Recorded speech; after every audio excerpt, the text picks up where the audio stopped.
காலம் கிரகங்கள் கையில். உண்மை ஜோதிடத்தை உலகிற்கு எடுத்துக் கூறும் உங்கள் புதிய வரலாறு டிவி. வணக்கம். ஓம் சாய்ராம். குருவே நமக. உலகம் முழுக்க பரவியிருக்கின்ற புதிய வரலாறு டிவி மற்றும் அஸ்ட்ரோ சாய் செல்வம் யூடியூப் நேயர்கள் அனைவருக்கும் மதுரை ஜோதிடர் சாய் செல்வத்தின் இனிய காலை வணக்கம். வாழ்க வளமுடன். இன்னைக்கு நம்ம பார்க்க போகிற பதிவு சூரியன் செவ்வாய் இணைவு பெண் ஜாதகத்தில் எங்கு இருந்தாலும் தோஷம் செய்யும், திருமண வாழ்வு பாதிக்கும், பெண்ணின் மாங்கல்ய பலம் பாதிக்கப்படும் என்று ஜோதிடர்கள் சொல்லி வருவதாலே இந்த விழிப்புணர்வு பதிவை நான் இங்கே இடுகிறேன்.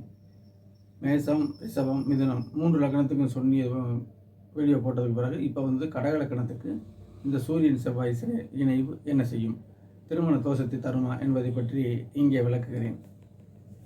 பெண் ஜாதகத்தில் சூரியன் செவ்வாய் சேர்வு திருமண தோஷமா? கடக லக்னம். கடக லக்னத்தில் சூரியன் இருக்கிறது தலைமை பண்பு கொடுக்கும். அதே மாதிரி 2ஆம் அதிபதி கடக லக்னத்தில் இருக்கிறது வருமானத்தை நோக்கி ஜாதகர் சிந்திப்பார் அப்படின்னு நம்ம எடுத்துக்கிறோம். அங்கே செவ்வாய் இருக்கிறது கடக லக்னத்துக்கு ராஜயோக அதிபதி. கடகத்துக்கு சிம்மம், கன்னி, துலாம், விருச்சிகம் 5க்கும் 6, 7, 8, 9, 10 5, 10க்கு உரிய ராஜயோக அதிபதி. அப்போ லக்னத்தில் சூரியன் செவ்வாய் இருந்தால் வருமானத்தை நோக்கி குழந்தைகள், பூர்வ புண்ணிய அமைப்பு, தொழில் அமைப்பு எல்லாமே சேர்ந்து லக்னத்தில் இருக்கிறது என்பது இது நல்ல யோகம்தான்.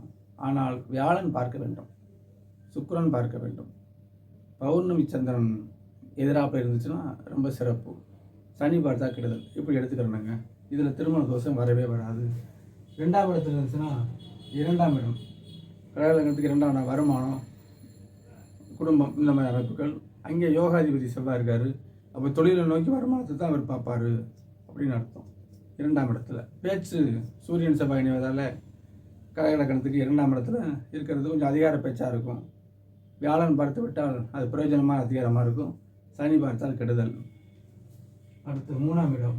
3ஆம் இடத்துல சூரியன், இது செவ்வாய் சகோதர காரகன், காரகோநாசஸ் அப்படின்னு சொன்னாலும் அங்கே சூரியன் கடகத்துக்கு 2ஆம் அதிபதி தான், 2ஆம் அதிபதி. அப்போ 3 சகோதர ஸ்தானம். அங்கே செவ்வாய்க்கு ஸ்தான பலம் இல்லை. அப்போ சூரியனும் செவ்வாய் இங்கே இருக்கும்பொழுது 2ஆம் அதிபதியும் 5, 10 கூடிய கிரகமும் 3ஆம் இடத்துல இருக்குன்னு அர்த்தம். சகோதரருக்காக இவர் தொழில் பிரயாசி, மற்றபடி குடும்ப அமைப்பில் சகோதரருக்கு உதவியாக இருப்பார். அதே நேரத்தில் 3ஆம் இடத்துல இருக்கிறது ஒரு முயற்சியான ஸ்தானத்துக்கு அவர் நன்மை செய்வார் அர்த்தம். அப்போ கடகலக்கணத்துக்கு சூரியனும் செவ்வாயும் நல்லவர் அப்படிங்கும்போது இது தோஷமே கிடையாதுங்க. ஆனால் அப்படின்னு சொல்ல முடியாது, கெட்ட கிரகங்கள் பார்த்து விட்டால் தோஷமாக மாறும். 4ஆம் இடத்துல சூரியன் செவ்வாய், தாயார் சற்று அதிகாரம். 4ஆம் இடம். இங்கே சூரியன் நீசமாக வருவார், இங்கே செவ்வாய் சுபத்துவமாக இருப்பார். இப்போ 4ஆம் இடத்துல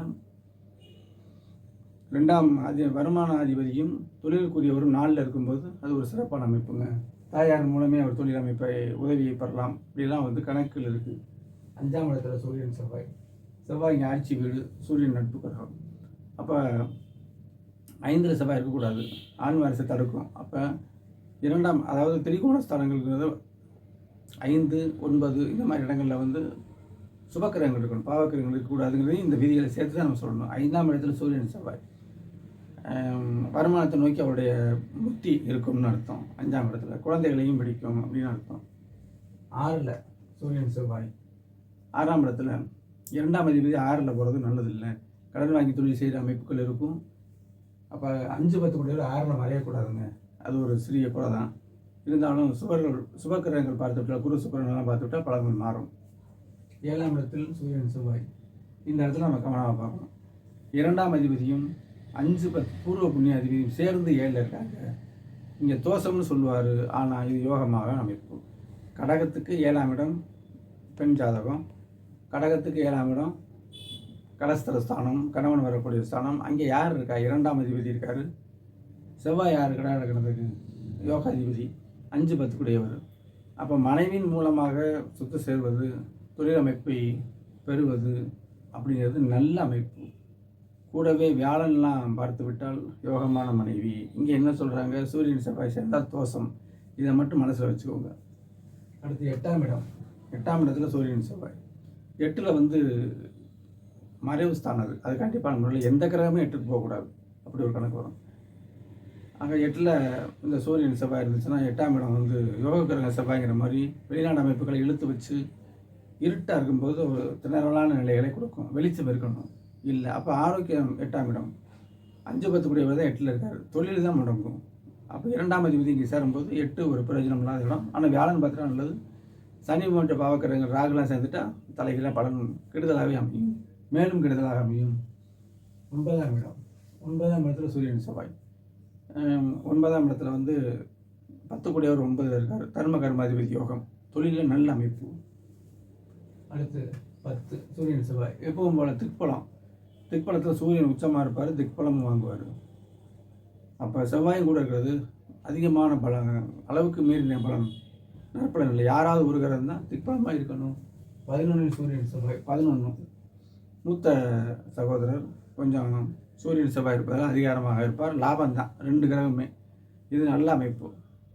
தொழில் அமைப்பு 5-10 குழந்தைகள், தொழில், சிந்தனை எல்லாமே ஒரு சிறப்பாக இருக்கும். 11ஆம் இடத்துல ஒரு விஷயம் 11ல் எல்லா கிரகமும் இருக்கலாம். இது நல்ல அமைப்புங்க. சனி பார்த்தால் போச்சு, வியாழன் பார்த்தால் நன்மை, அவ்வளோதான்.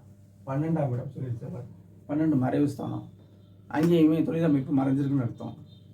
வருமான ஸ்தானமும் தொழிலமைப்பும் மறைஞ்சிருக்கு, தேடி கண்டுபிடிச்சு எடுக்கணும். அப்போ 10ஆம் அதிபதியுடைய நிலையை வைத்து தான் சொல்ல முடியும்.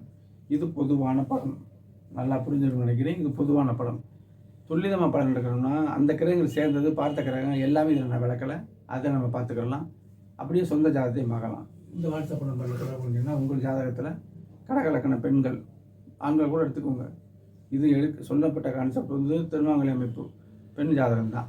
இந்த ஜாதகத்திலே வச்சு உங்கள் குழந்தைக்கே வச்சுக்கோங்க. அதுகளுக்கு சூரியன் செவ்வாய் நிலவு என்ன செய்யும் என்பதை மனவாழ்வு இருக்கக்கூடிய பெண்களுக்கு திருமணமாக முன்பே பார்த்துக்கொள்வது நல்லது. அந்த வகையில் இதை தெரிஞ்சுக்கிட்டீங்கன்னா கிரக விளக்கத்தோடு அருமையாக விதிவிலக்கோடு பலன்கள் சொல்கிறேன். வாட்ஸ்அப் நம்பருக்கு வாங்க. பார்ப்பவர்கள் தயவுசெய்து சப்ஸ்கிரைப் பண்ணுங்கள், அப்போ தான் அடுத்தடுத்து இந்த வீடியோக்கள் வரும். கட்டண முறையில் நீங்கள் பார்த்துக்கலாம். மெல்லிய கட்டணம் விளக்கங்கள் எந்த ஒரு பிசரும் இல்லாமல் கோல்சாரத்தை இணைத்து அருமையாக பலன் சொல்கிறேன். நாளை ஒரு வீடியோவில் சந்திப்போம். அதுவரை வணக்கம் கூறி விடைபெறுவது ஜோதிஷாச்சாரியா ஜோதிட பானு, மதுரை சாய் செல்வம்.